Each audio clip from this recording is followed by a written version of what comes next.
name and organisation when asking your question. Daniel, into the semi-finals. Tell us how you're feeling right now. Oh, I'm feeling great right now. Was a very tough match. At one moment, really close to lose.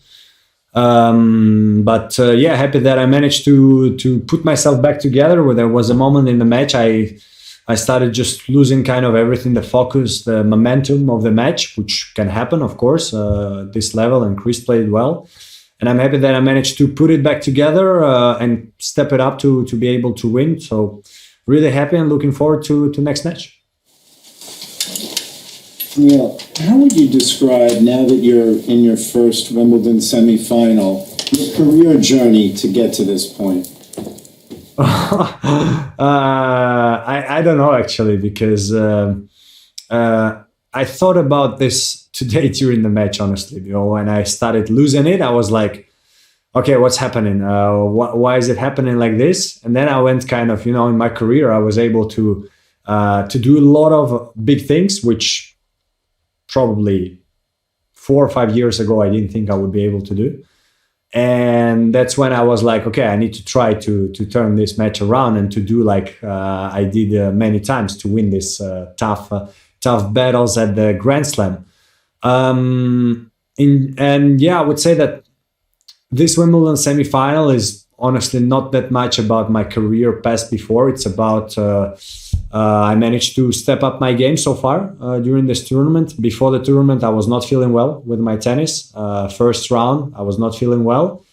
And starting from the second round, it was only getting better and better. And as I say, today was a small moment where I lost, let's say, everything I was building till this moment. But I managed to bring it back and maybe even go a step further. So I hope I can do it also in the semis. Hi, Neil Spires from The Express. When you're talking about the tough moments in the match, you had that code violation there. What was your take on that? And also, was there any moment in your head where you thought disqualification might be an issue? I didn't do anything for this, so what happened? I for sure started losing, a little bit frustrated. There were some balls I almost was there and I saw I was not there, so I was like trying to lean and the ball went in the crowd. So I was like, the referee is probably gonna start talking to me, and he didn't. And actually the last one where I got a code, I didn't want to do what happened to the ball because it was actually a little bit dangerous. I wanted to kind of chip it so it goes over the net, and it dropped. It didn't bounce as it should be, and so the ball was going like this, and I was like, oh my god. That was very unlucky, but at the end nothing happened. So that's why I was actually surprised about the code, because I can understand if something would happen. I don't know, but finally nothing happened. So you cannot normally give me a code, but we had a chat with the umpire afterwards, and I think we were both wrong. I was wrong with my emotions. He was maybe in something else, but that's a question to him. So in general, it was a little bit unlucky situation where nothing happened. So we move on. Did it hit the camera then? It did. I saw that in my what I saw, it hit the wall. Yeah. Hey, the wall is fine.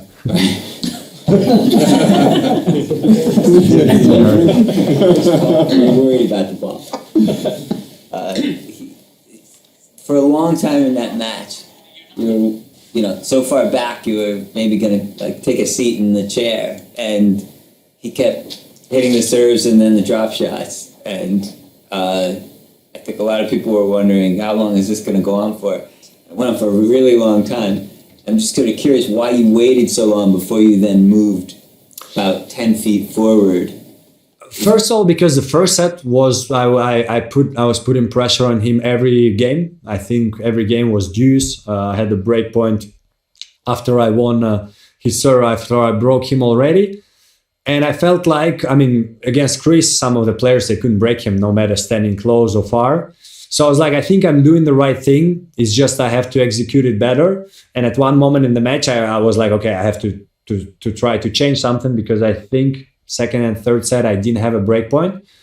So that's when I was like, okay, I have to try to change something and see if it goes better.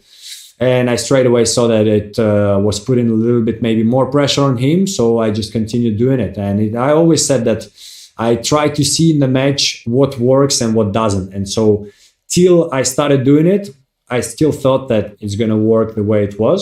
And at the moment where I thought it might not, I changed it.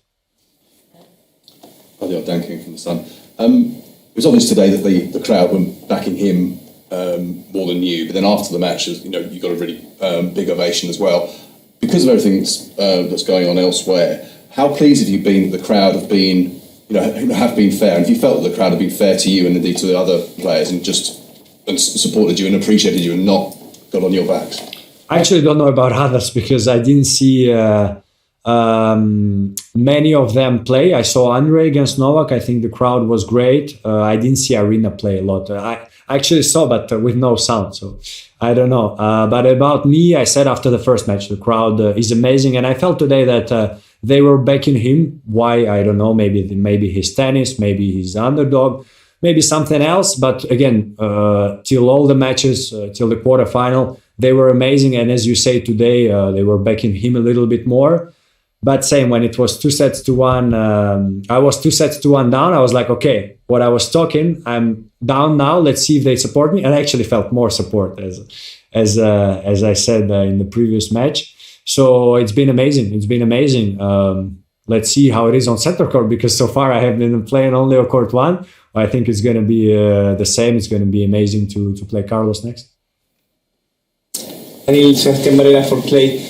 And have you been able to study Carlos Alcaraz during this time? And what are you taking from that match in USA? Yeah, I think Indian Wells is not going to count a lot here. Such difference, so slow Indian Wells. So I mean, it's not going to be the same on Wimbledon. The ball bounces lower, the serve is more important. Where there, I felt like I couldn't get 3 points with the serve. I saw some of his matches. I saw a little bit against Matteo. And did I see anything else? I'm not sure, actually. But I saw a little bit against Matteo. For sure, going to discuss tactically with my coach. But it's interesting to play someone like Carlos. I mean, he is amazing, amazing player. He's still 19, right? So what he continues to do is just unbelievable. He doesn't stop, and I don't think he will. But I played a lot of great players in my career, and I managed to win many times. So I'm going to try to do my best. And if I show my best, I'll have my chances. Just to kind of follow up on that, what about Carlos is most impressive to you? I think the power, and if when he was 17, which was actually not long ago, but he was much less mature and younger, which is normal,